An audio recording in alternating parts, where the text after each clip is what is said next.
여러분, 금융시장에서는요, 어떤 이야기가 스스로 힘을 얻어서 엄청난 기회를 만들기도 하고 또 반대로 엄청난 위험을 숨기기도 하거든요. 오늘 우리가 바로 그 이야기의 힘을 마이크로 스트래티지라는 회사를 통해서 한번 제대로 파헤쳐 보려고 합니다. 네, 바로 이 한마디에서 모든 게 시작됩니다. 마이클 세일러, 그리고 마이크로 스트래티지의 모든 전략을 그냥 한 문장으로 요약하는 말이죠. 뭐냐고요? 비트코인은 절대로 팔지 않는다. 바로 이 확고한 믿음입니다. 그런데 말이죠. 바로 그 마이클 세일러가 갑자기 자신의 신념을 뒤집는 듯한 아주 알쏭달쏭한 트윗을 하나 올립니다. 시장은 당연히 발칵 뒤집혔죠. 도대체 무슨 뜻이지? 하면서요. 그리고 바로 이 지문, 왜 녹색점을 추가하지 않나요? 이게 오늘 우리가 파헤쳐볼 미스터리의 핵심입니다. 자, 그럼 본격적으로 한번 들어가 볼까요? 도대체 이 녹색점이라는 게 뭘 의미하는 걸까요? 시장에서는 정말 여러 가지 해석이 나왔는데요. 그 중에서도 사람들 머리를 띵하게 만든 가장 충격적인 가설이 하나 있었습니다. 바로 이게 혹시 매도 신호 아니냐는 거죠. 자, 여기 세 가지 가능성이 있죠. 매도 신호, 평균 매입 단가 추적, 아니면 자사주 매입 신호. 우리는 이 단서들을 하나씩 따라가 볼 건데요. 오늘은 그 중에서도 가장 충격적인 해석에 한번 집중해 보려고 합니다. 마이크로 스트래티지가 비트코인을 팔 수도 있다? 절대 안 판다는 그들의 철학이랑 완전히 반대되는 얘기잖아요. 그러니까 더 궁금하죠. 근데 이게 그냥 뜬 소문이나 추측이 아니라는 게 여기서 밝혀집니다. 실제로 MSTR의 CEO가 한 팟캐스트 인터뷰에서 이런 말을 했거든요. 회사의 주식 프리미엄이 사라지면 비트코인을 파는 게 최후의 수단이 될 수도 있다고요. 공식적으로 인정해버린 거죠. 아니, 근데 비트코인 좀 팔 수도 있는 거지. 왜 이 매도라는 단어 하나에 시장이 이렇게까지 충격을 받았을까요? 그 이유를 이해하려면요. 마이크로 스트래티지가 어떻게 돈을 버는지, 그들이 만들어낸 이 거대한 시스템, 일명 암호화폐 원자로가 어떻게 돌아가는지를 먼저 알아야 합니다. 자, 그 원자료의 연료가 되는 게 바로 이 엠넷 프리미엄이라는 겁니다. 쉽게 말해서 회사가 가진 비트코인 가치보다 주가가 얼마나 더 비싸게 거래되는지를 보여주는 숫자예요. 이게 한때는 2.26배, 그러니까 비트코인 가치의 2배가 넘는 가격의 주식이 거래되기도 했어요. 하지만 최근에는 1.13배까지 뚝 떨어지기도 했죠. 이 프리미엄이 바로 MSTR 성장 전략의 심장이라고 보시면 됩니다. 바로 이겁니다. 이게 바로 MSTR의 암호화폐 원자로가 돌아가는 방식이에요. 보세요. 1단계, 주식이나 채권을 팔아서 돈을 마련하고요. 2단계, 그 돈으로 전부 비트코인을 삽니다.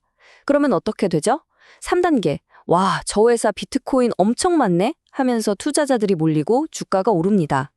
그럼 마지막 4단계, 그 올라간 주가를 담보로 더 많은 돈을 빌려서 다시 비트코인을 사는 거죠.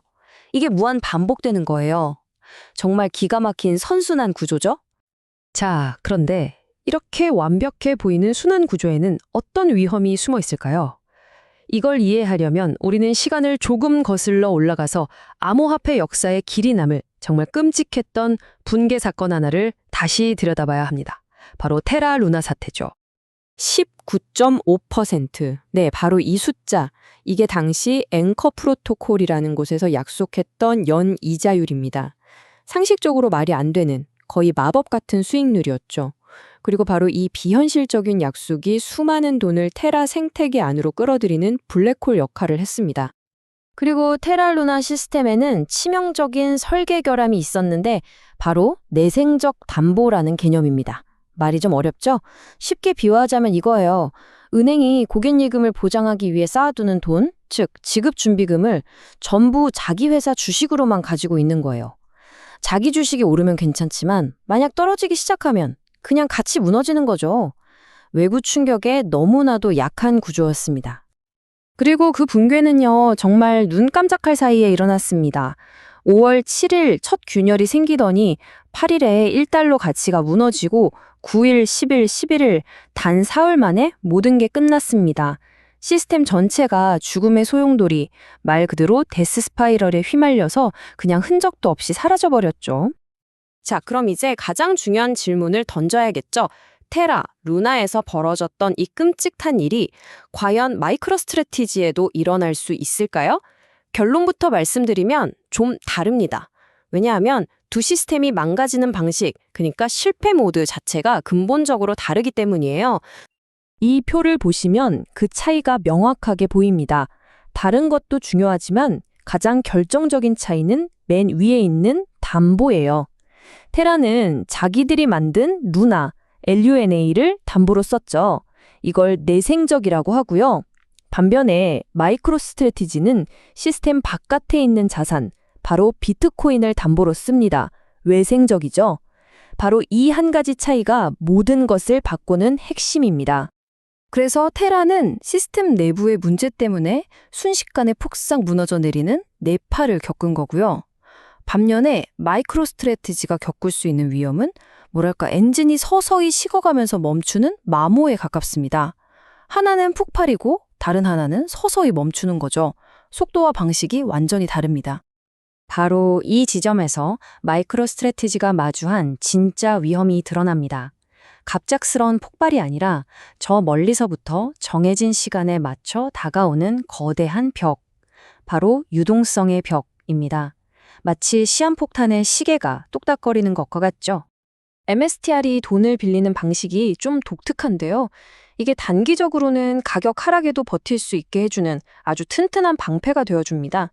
하지만 그 방패의 유효기간이 끝나면 장기적으로는 반드시 해결해야 할 아주 큰 숙제가 기다리고 있죠. 자, 이 타임라인을 보세요. 이게 바로 그 유동성의 벽의 정체입니다. 2027년부터 시작해서 2028년, 2031년에 수십억 달러의 빚 만기가 돌아옵니다. 이때 MSTR의 주가가 충분히 높지 않으면 어떻게 될까요? 돈을 빌려준 사람들이 주식으로 갚지 말고 그냥 현금으로 줘라고 요구할 수 있어요. 그럼 MSTR은 갑자기 엄청난 현금을 마련해야 하는 압박에 시달리게 되는 거죠. 그럼 결국 이 질문으로 돌아오게 됩니다. 돈 빌려준 사람들이 수십억 달러의 현금을 당장 내놓으라고 하는데 그 돈을 마련할 유일한 방법이 비트코인을 파는 것뿐이라면 과연 절대 팔지 않는다는 그 약속, 그 신념을 지킬 수 있을까요? 자, 그럼 앞으로 이 흥미진진한 이야기가 어떻게 흘러갈지 우리가 뭘 지켜봐야 할까요? 여러분이 직접 이 상황을 판단할 수 있는 몇 가지 핵심 신호들을 알려드리겠습니다. 딱 이 세 가지만 기억하시면 됩니다. 첫째, 엠날 프리미엄, 이게 1배 밑으로 계속 머문다는 건 성장 엔진이 꺼졌다는 신호입니다.